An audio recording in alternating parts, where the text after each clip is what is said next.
What's going on, y'all? I got a quick one for you. I don't really have too much time. I'm going to be recording the podcast tonight. For those who aren't aware, I do a horror podcast with my co-host Jose, a really good friend of mine. We talk about every week. We pretty much talk about a horror movie, and we break it down kind of scene by scene and go over the entire film. This first season that we're doing, which is 13 episodes, is focusing on black horror films. So we've done movies that involved a black lead, black exploitation films of like the 70s, all that kind of stuff. So we got 4 more episodes to go, and we're real excited. Season 2 is when we're going to get to, I guess, if you want to say, the more popular films. So I hope you're all excited for that. But I want to just talk about a couple things. I got about 4 or 5 things I just wanted to show off since I got about a little bit of time. The first thing, and all this is stuff that I haven't shown off. It's new and I've been listening to. So the first thing we have is this new Coffin Rot tape. Hopefully it'll focus there. This is live at Reggie's. This was something that they put out. I want to say the digital of this was from earlier this year in like January. The live shows from the end of 2019. But they put these for sale, I don't know, like 2 months ago or so. And I already know how all these, bands from 20 Buck Spin and Maggot Stomp and all those other type of labels, it's as soon as they put up some stuff, it usually sells out. And I think this was no different. This did last a little bit longer, but sold out fairly quick. And yeah, man, it's great stuff. I really like Coffin Rot. That record that they put out last year is solid. It's one of the acts that I really enjoy modern death metal, which I'm sure you guys know. All this kind of revival of 90s style caveman type stuff, but Coffin Rot does that, but there's riffs there. There's a lot of like little small intricacies that I really like what they do. And this live tape sounds awesome. I would love to see Coffin Rot live one day. And hopefully when this whole pandemic's over, we can do that. So, yeah, none of these are posted up on Discogs yet. This was like a $10 tape or something. I'm sure when they get posted, usually people probably try and sell it for like 20 bucks or so. But if you're cool with just the digital, buy it on Bandcamp. It's really, really solid, man. So that was Coffin Rot with live at Reggie's. Awesome stuff. And while I'm here, I actually talk about... so I have because I don't really have much space, as you can see, I have all my distro inventory and box stuff behind me. That's what happens. But because of that, my record player is one of those it's a Victrola branded, and it's the one I've had for many years. It plays records, CDs, and tapes. And so that's usually the way that I've listened to tapes, but I'm someone that I typically like to listen to tapes while I'm doing things. So if I'm going to go in the laundry room and do laundry or anything like that, that's usually what I like to do. So I bought myself one of these portable tape players. You can also convert it over, like you can dub tapes on here. You can even like hook stuff up to your computer and transfer it over. And so that's the way I listen to like this Coffin Rot tape. That's the way I listen to that Burning Wind tape that I showed off like a couple videos ago.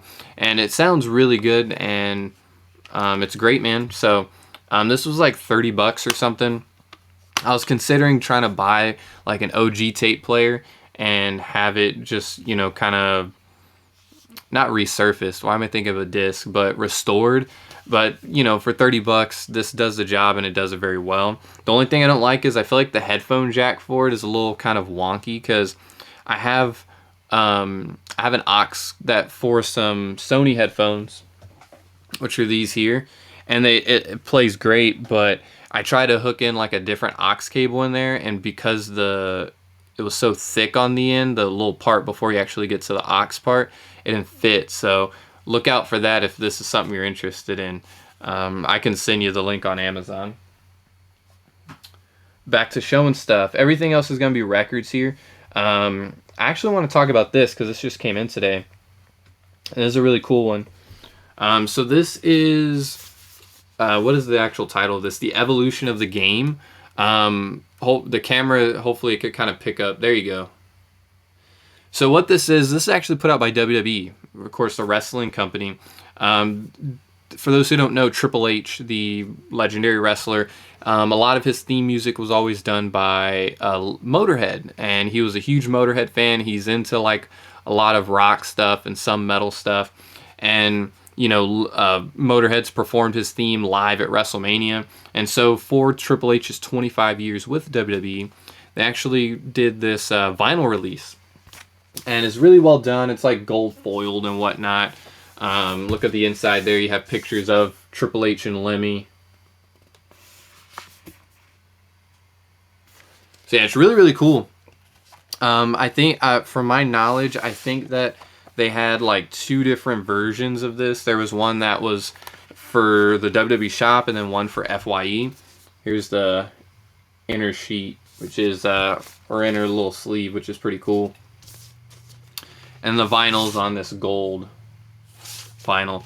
So yeah, when this went up, I didn't know what it was limited to, but I had to have it, being that I'm a huge wrestling nerd, and obviously I've always enjoyed Triple H's themes over the years, and I always thought it was cool because a lot of the earlier bands that I listened to in my childhood, I found out about because of wrestling.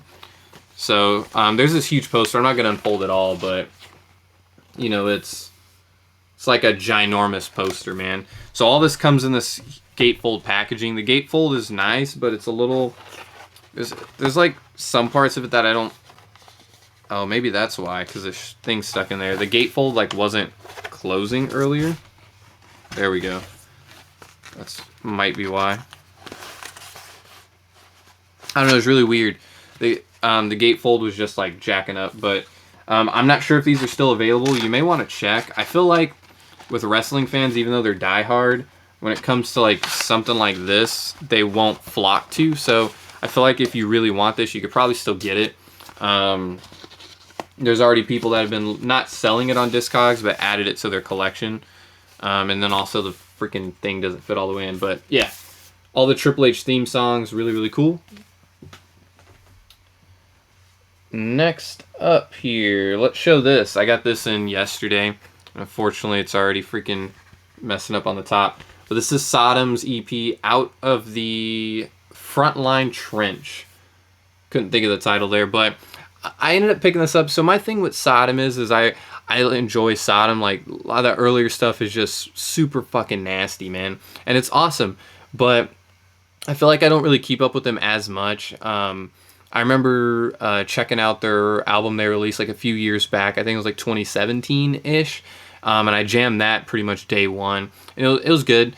And I feel like with, obviously, I'm not like the most knowledgeable on Sodom, so don't kill me. But from what I've noticed is I feel like compared to their earlier stuff that I've listened to and I really enjoy, is they've kind of done like a creator kind of shift. Obviously, if you listen to those earlier creator records, it was just like an intense freaking like your neck will fall off record.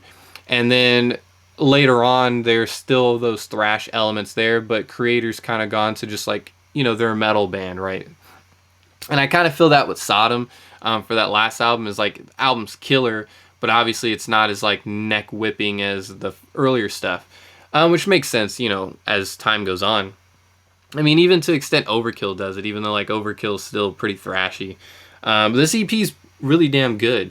I ended up just buying this off of a whim. I was interested in trying to, pick up some modern Sodom stuff. And this ended up being on sale. And I was like, cool, let's grab it. Spun it. And it's really, really good. The 3 new tracks are good stuff.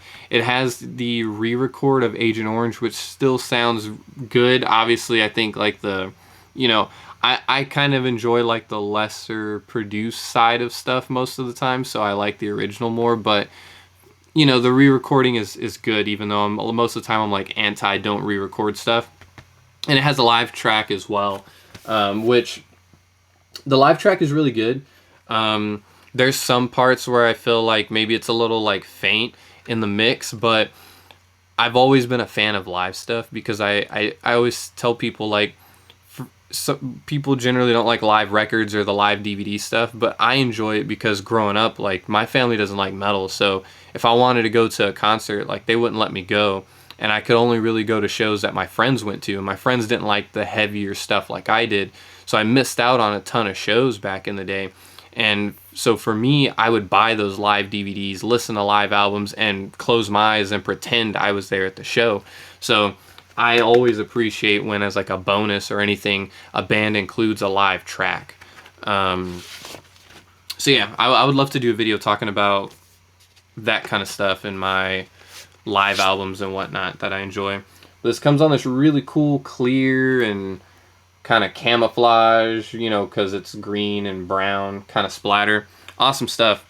Check it out. It's put out through E1. E1's a cool label, you know, puts out Crowbar stuff, put out that Kirk Weinstein record. I want to say they put out a Fit for an Autopsy album or two as well, but I'm not sure. But yeah, man, awesome stuff. And the last two things I'm going to show here are these represses: Monolith of Inhumanity, Cattle Decapitation, and the second one, the Anthropocene Extinction. So I'm a huge Cattle Decapitation fan. I've been a fan of these guys since, obviously I'm younger, so for some people they're like, I've been listening since Karma Bloody Karma. I've been listening to them pretty much right before Monolith came out. I want to say that pretty much the hype for that album is what turned me on to Cattle Decapitation. Not the hype as like once it was released, but the building to the release, you know, seeing those Metal Blade, you know, advertisements and things like that, and the first singles coming out. And that was like 2011-ish, I think, 2012. So yeah, I've been listening to him for about 8 years now, maybe a little bit earlier, maybe like a few months or towards the end of 2011. And for me, as I was, you know, had heard like the single from this release, or the second single from Monolith, I went back and listened to like Harvest Floor and Humanure and stuff like that. Human Jerky is still the one I'm not really familiar with, and a lot of people like that era of Cattle Decapitation more, but for me, like Harvest Floor and Humanure are like perfect records. And this one's perfect too. And this is really when they Travis Ryan and the boys went full blown on their sound change. And it's kind of interesting because I wasn't mad at the sound change. You know, from going back listening to that earlier stuff and listening to this, it still felt in a way like it, you know, it fit right in. And I enjoyed this album a bunch. I mean, at this time, Cattle Decapitation was up there as like one of my favorite death metal bands, and it was like a dream to see them, and I've gotten to see them twice now. Unfortunately, they only play stuff off of the newer era, so here on. But you know, then that record came out, and we got the follow-up, Anthropocene Extinction. And this is essentially a continuation of Monolith. It's super similar, although I would say it's not as nasty. And the thing, this is like, it's kind of weird to see the camera won't pick it up, but it's more like, I don't even know how to describe it. But it doesn't look like that on camera. Kind of looks like a sea green that's like translucent. But the thing with this is there's some super bangers on here, but the nastiness that was still there from those earlier Cattle albums that made its way onto Monolith seemed to start to slide away a little bit from here. We get even a little bit more, I feel, of Travis Ryan, kind of those like higher registered weird vocals that he does, and that led to the album that came out 2019, last year's record, which I don't know, man. I think that album is a Death Atlas, that's what it's called. Death Atlas is a solid record, but it's not the Cattle that I want. And I know Travis Ryan's done an interview where he had talked about saying like he just got tired of kind of doing the same thing all the time. You know, he wanted to change things up. He wanted to experiment a little bit. And I mean, his vocals, doing the super nasty gutturals to doing his like weird like talking kind of style where it's like guttural but not, then doing the higher registered I call them God vocals because whenever he does those, it sounds like he's like looking down on you and he's like a higher power or something. But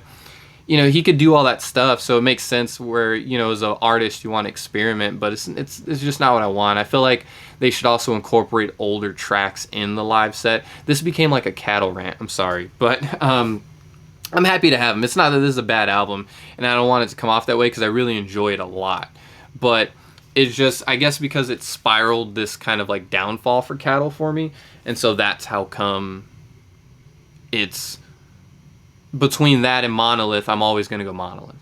But that's it. This shorter video turned out kind of long, but I want to thank you all for watching. Please subscribe, drop a like, talk about music, and yeah, man,